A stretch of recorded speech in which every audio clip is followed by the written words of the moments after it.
Assalamualaikum warahmatullahi wabarakatuh. Perkenalkan, nama saya Andri Saputra. Kali ini saya akan membahas tentang komunikasi bisnis dan contoh komunikasi bisnis dalam sebuah perusahaan.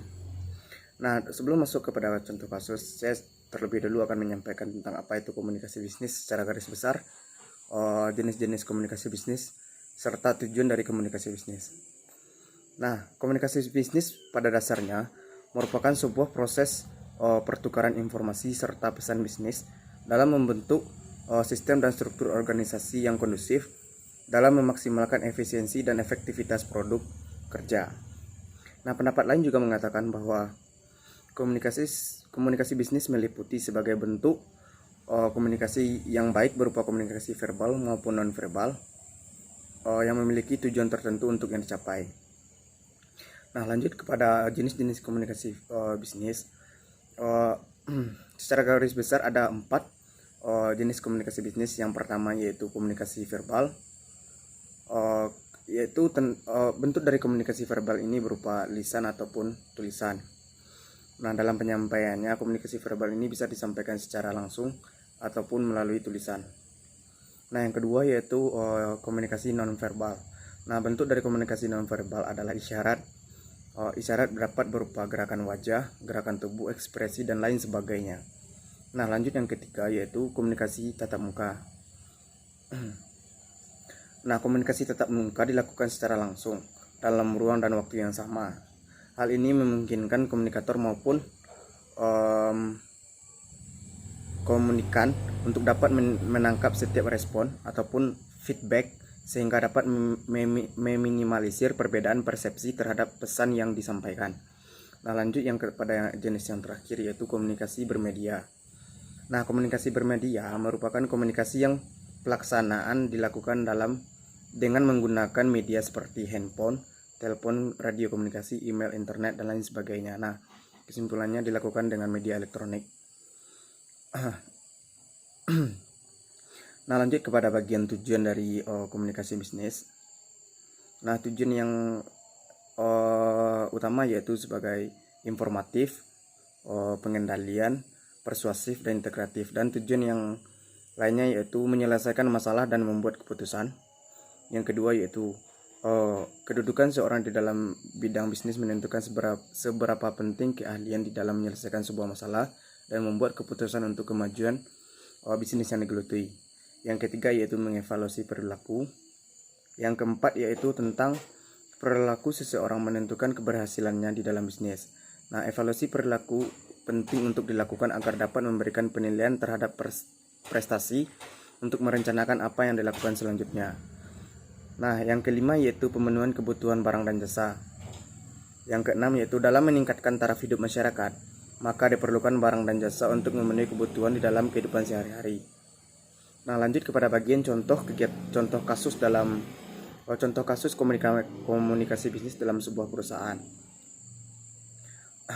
Nah, di sini saya mengambil contoh yaitu tentang isu terbaru yang belakangan ini muncul di artikel saya, yaitu tentang PT Pegadaian Persero menjalin kerjasama dengan BSSN, yaitu Badan Cyber Sandi Nasional. Nah, kerjasama ini terkait yaitu dalam sistem keamanan informasi dan data elektronik. Nah, kolaborasi ini meliputi asistensi proteksi keamanan, audit keamanan informasi, dan security assessment. Nah, seperti yang saya katakan di awal bahwa komunikasi bisnis itu pertukaran informasi antara perusahaan satu ataupun dengan perusahaan lainnya misalkannya, atau dengan seseorang ataupun dengan orang lainnya. Nah, mengapa saya mengambil contoh kerjasama PT Pegadaian Persero dengan BSSN? Karena di sini terdapat kegiatan komunikasi bisnis di dalamnya, yaitu pertukaran informasi yang outputnya terbentuklah kerjasama antara dua perusahaan ini.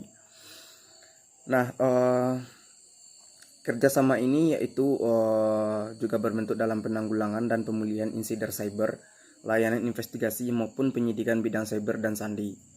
Nah, sedangkan peningkatan dan pengembangan SDM bidang cyber security BSSN akan membantu melakukan sertifikasi SDM dalam bidang keamanan cyber.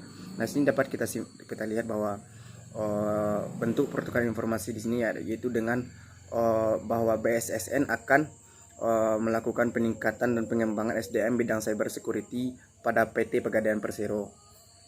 Nah, lanjut ke pernyataan berikutnya, yaitu tentang bahwa dikatakan bahwa Pegadaian kali ini menjalin kerjasama dengan BSSN dalam meningkatkan keamanan teknologi informasi dan komunikasi. Nah, peningkatan dan pengembangan sumber daya manusia. Nah, serta pertukaran informasi terkait keamanan teknologi informasi. Nah, di sini juga ada lagi secara garis besar disampaikan bahwa pertukaran informasi terkait keamanan teknologi dan informasi. Nah, ini dinyatakan oleh Direktur Utama PT Pegadaian Persero Puspito. Nah, di sini kita dapat melihat bahwa komunikasi bisnis terdapat di dalam kegiatan pada kedua perusahaan ini.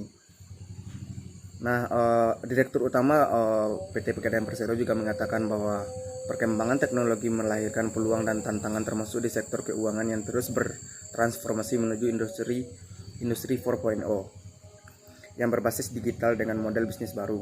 Nah, di sini kita dapat melihat bahwa PT Pegadaian Persero ingin mengupgrade budaya dari perusahaannya menuju ke era digital. Nah, untuk pertukaran informasi terkait keamanan IT, BSSN juga akan membantu Pegadaian dalam mengamankan teknologi dan cyber security melalui sharing informasi mengenai potensi serangan digital ke aset perusahaan. Nah, di sini juga dikatakan bahwa pertukaran informasi yang dilakukan oleh PT Pegadaian Persero dengan BSSN, yaitu dengan jaminan keamanan teknologi dan cyber security melalui sharing informasi untuk terhindar dari serangan digital ke aset perusahaannya. Nah, di sini juga dikatakan bahwa itu termasuk dari kegiatan komunikasi bisnis yang sebelumnya kita bahas. Nah, yang selanjutnya yaitu penandatanganan nota kerjasama yang dilakukan antara PT Pegadaian Persero dengan BSSN. Nah, itu merupakan kesepakatan antara kedua perusahaan yang mana itu bentuk dari kegiatan komunikasi bisnis secara tulisan, yaitu dilakukannya penandatanganan kesepahaman antara PT Pegadaian Persero menjalin kerjasama dengan BSSN, yaitu Badan Cyber Sandi Nasional. Nah, saya rasa itu cukup jelas bahwa itu berupa contoh untuk menggambarkan bahwa komunikasi bisnis itu adalah sangat penting dalam sebuah perusahaan, tidak hanya dalam kerjasama namun juga antara satu perusahaan dengan karyawannya juga bisa dilakukan komunikasi bisnis dalam mencapai tujuan perusahaan. Nah, saya rasa demikian penyampaian saya. Saya harap dapat dipahami oleh para penonton ataupun yang melihat video ini. Terlebih dan terkurang saya ucapkan mohon maaf. Akhir kata saya ucapkan assalamualaikum warahmatullahi wabarakatuh.